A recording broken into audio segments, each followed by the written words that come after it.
नमस्कार। आप लोग से जैसे मैंने पहले वादा किया था परसों कि अभी जो बिहार सरकार ने सर्वे निकाला है उसमें क्या क्या खामियां है, क्या क्या प्रॉब्लम हो सकती है, इसके रिगार्डिंग इस पर 10 मिनट की चर्चा करेंगे।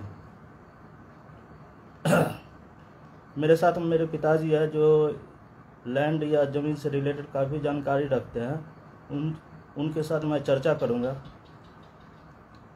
आप लोग जाए कमेंट में ज़रूर लिखें जो भी प्रॉब्लम, जो भी समस्या हो।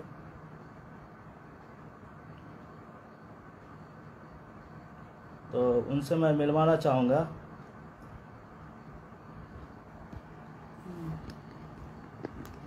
ये बिहार सरकार में बिहार शिक्षा सेवा के अधिकारी रहे थे, 2015 में रिटायर किए हैं। इनसे आपस में हम लोग चर्चा करेंगे।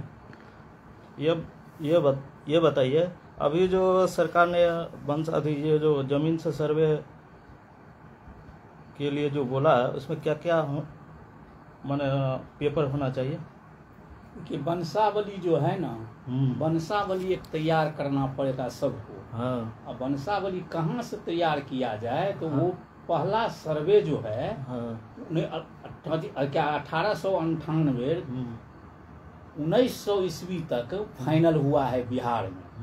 तो अंतिम आधार वही माना जाएगा 1900 ईस्वी, 1902 तक किसी जिला में 2 तक फाइनल हुआ है वह सर्वे। तो वह सर्वे किसके नाम से हुआ है उसी के न वंशज आज हम लोग हुए हैं। तो जो वो खतियान बना है वो आधार मान करके वहां से शुरू करेंगे। अपना अपना सब देखें कि वह खतियान 1898 ईस्वी में 1900 ईस्वी में जो खाता खुला है उसमें हर आदमी को, किसी को 10 बीघा, किसी को 15 बीघा, उसमें एक खाता नंबर होगा। खाता नंबर के साथ रैयत का नाम होगा। कोई रैयत होंगे, 2 भाई होंगे, तो उसमें जैसे राम होंगे, श्याम होंगे, वल्द राम जी होंगे, 2 हिस्सा के मालिक हुआ, 2 हिस्सा बराबर होगा। उसी राम के कितने लड़के फिर हुए, श्याम के कितने लड़के हुए, राम के बाद वो दोनों गुजर गए तो राम के फिर कितने लड़के हुए, श्याम के कितने लड़के हुए। वहाँ जो जो लड़के हुए हैं 1 2 3 करके सब लिखना है।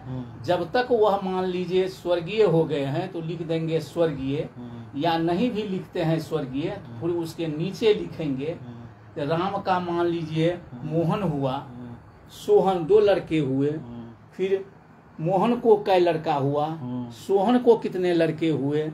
इसी तरह से आज जो जिंदा है, भले उम्र 15 बरस हो, 20 बरस हो या 50 बरस हो, उन्हीं के नाम से सर्वे होगा। तो जो जिंदा है वहां से वंशावली प्रारंभ करके वो खतियान में, हर के घर में खतियान होगा। तो वंशावली तक खुद से बनाना पड़ेगा ना? खुद से बनाइए वंशावली, दूसरा कौन देगा? वो सही है, किसी को छोड़ना भी नहीं। छोड़ करके क्या होंगे, छोड़ करके उनका हिस्सा तो हमको नहीं हो जाएगा और वह गलत होगा। जो जानते हैं, नहीं तो हर समाज में, परिवार में है, हम नहीं जानते हैं, हमारे बाबा होंगे, वो जानेंगे कि हमारे बाबा के बाबा कौन थे, उनका क्या नाम था, कौन कौन से जमीन उनका है, सब उसमें होगा। खाता है, एक खाता होगा, उसके बाद खेसरा होगा। 2 भाई होंगे, उस समय में बंटवारा हो गया होगा तो दोनों को कब्जवारी जमीन होगा। वो कब्जे होगा राम, वो कब्जे श्याम, वो कब्जे राम। उसी तरह से वो कब्जवारी करके वो खतियान बना हुआ है। उसी को आधार मान करके आज हम वंशावली तैयार करेंगे। उसमें स्व अभिप्रमाणित कर देंगे, यह मेरे द्वारा तैयार किया गया है, जो सही है, इसमें किसी प्रकार की त्रुटि नहीं है। बस हो गया, दस्तखत कर देंगे, यही वंशावली हो गया। एक जो प्रॉब्लम आ रही है उसमें जो सिस्टर वाले जो हिस्से का जो आ रहा है उसमें समाज 2005 में हिंदू एक्ट जो है, हिंदू विवाह जो है, उसको एक्ट बना करके बेटी और बेटा को समान अधिकार दिया गया है। तो 2005 के बाद जहाँ भी बेटी और बेटा का अधिकार को नहीं छोड़ना है, उसका भी कोई 2 भाई हैं और 3 बेटी हैं, तो 2 और 3 5 मिला करके 5 हिस्सेदार हो गए। उन्हीं तीनों बेटी और दोनों बेटा के नाम से खाता खुलेगा। यदि मान लीजिए वह बेटी अनापत्री दे दें, एनओसी दे दें कि हमके पिता के मान लीजिए संपत्ति में कोई अधिकार नहीं जनाते हैं, हमरा जो हिस्सा होगा हम भाई दोनों भाई को स्वेच्छा से बराबर बराबर दे देते हैं, तो उसका वंशावली में से नाम हट करके उनके नाम से खाता नहीं खुलेगा। तो ये किन से बनवाना पड़ेगा? एनओसी। हाँ, एनओसी सबसे जो है अंचलाधिकारी से बना लीजिए, अंचलाधिकारी के बाद होता है तो नहीं अनुमंडलाधिकारी से बना लीजिए, अनुमंडलाधिकारी के बाद नहीं बनता है उससे आसान तो रोटरी जो है शपथ पत्र उनसे बना लीजिए, कोर्ट से बना लीजिए, सबसे बना करके ये दे दीजिए, हो जाएगा। बहुत सारे फैमिली होते हैं जैसे सिस्टर की डेथ हो गई, हाँ, तो फिर उनके बच्चे भी उस पे उस देश तो हो गई, दोस्त के अपना बाद का है तो बच्चों का भी नाती का भी नहीं हिस्सा हो जाएगा। किसी के पिता की मृत्यु हो जाती है तो उसके पुत्र को होता है, पुत्र जब मर्ज होता है तो उसके पोता उत्तराधिकारी न बन जाते हैं, तो यही न वंशावली है। इससे तो काफी ज्यादा वैमनस्यता फैल जाएगी समाज में। कोई वैमनस्यता नहीं है। अब हिंदू एक्ट पास हो गया है तो उसको तो सरकार का जो नियम है उसको मानना होगा। मानने में यह विकल्प है कि बेटी यह कहे कि हमारी मान लीजिए पिता हैं, माता हैं, भाई में कोई द्वेष नहीं लेना चाहते हैं, सब मिलजुल करके रहना चाहते हैं। आज भी आपत्ति की स्थिति में पति के यहाँ से कोई अनबन होता है तो बेटी अपनी माँ बाप के शरण में जा करके वहीं अपनी अंतिम सांस लेते हैं।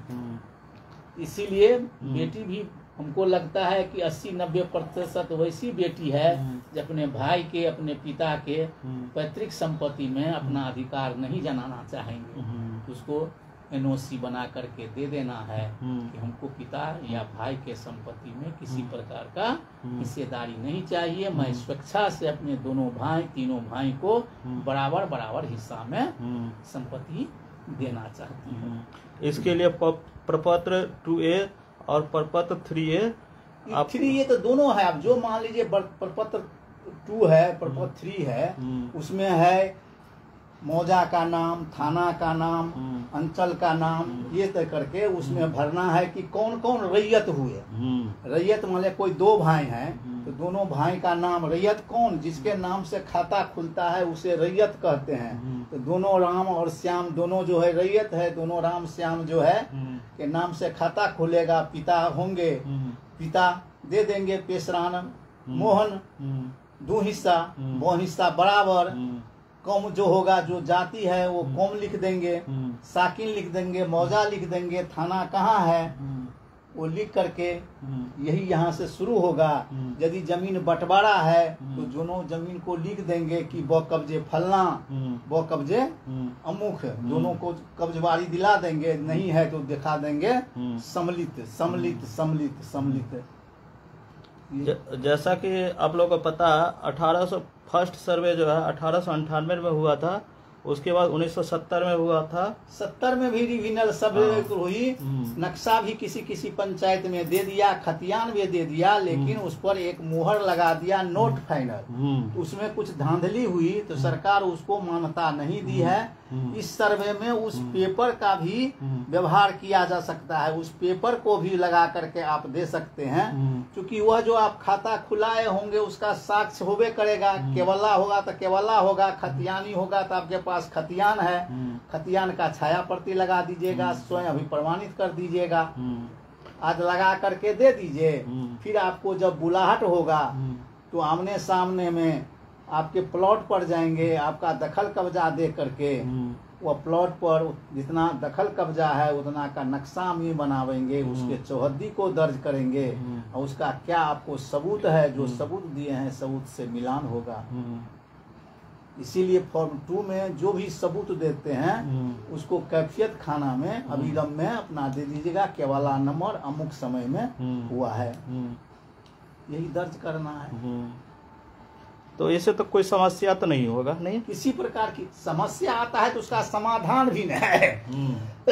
इतने बड़े पैमाने पर हो रहा है, जहाँ कोई त्रुटि होगी उसका समाधान होगा। आमने सामने जब हम लोग बैठेंगे, अधिकारी जो हमसे पूछा जाएगा वो सबूत इसका क्या है, पहले सबूत डॉक्यूमेंट्स दिए हैं फिर नए ओरिजिनल जो है वो भी दिखा करके वहाँ जो है दोनों का कंपैरिजन कर लिया जाएगा। यही है। जितना तो लोग इसको भारी बना दिए हैं, जितना है उतना है नहीं। ये बहुत आसान है। ये हमको कराना है, सबके पास सबूत है। कहीं कहीं कोई केवला मान लीजिए खो गया है तो वह केवला मिल जाता है, निबंधन कार्यालय में जा करके तलाशी देंगे, वहाँ से केवला का नकल मिल जाएगा। उसके आधार पर बहुत सारे ऐसे आदमी जो 10 साल 15 साल से ये कटवाए नहीं, रसीद नहीं कटवा, उससे तो रसीद नहीं कटवाना है, उसके लिए अभी छूट दे दी गया। अभी किसी प्रकार की रसीद नहीं। यदि मान लीजिए उसका दाखिल खारिज हुआ है तो लिख दीजिए, जमाबंदी नंबर दे दीजिए। यदि नहीं हुआ है तो लिख दीजिए कि इसका जमाबंदी नहीं हुआ है। सरकार अपने तरफ से उसको जो है लगान लागू कर देंगे, जमाबंदी कायम कर देंगे। हाँ, तो इससे कोई समस्या तो नहीं होनी चाहिए। नहीं, तत्काल काम निकल रहा है, वो कोई बाधक नहीं है। आप लोग जरूर कमेंट बॉक्स में लिखेंगे, कोई भी प्रॉब्लम हो, कोई भी समस्या हो। हमारी पहल आपको कैसा लगा? नेक्स्ट सर्वे जो 70 में हुआ है उसमें हम लोग पहले किश्तवार होता था, खाना पूरी हुई, खाना पूरी के बाद तस्दीक हुआ, सब हम लोग कराए हुए हैं। वो खतियान पुराना आज हमारे पास है, सब कुछ वह साक्ष्य है। तो सब लोग हम लोगों को देखा हुआ है आज। तो थैंक यू सो मच। हमारा पहल कैसा लगा? नेक्स्ट टाइम और कुछ वीडियो जो है रिलेटेड लाएंगे आप लोग। Thank you so much.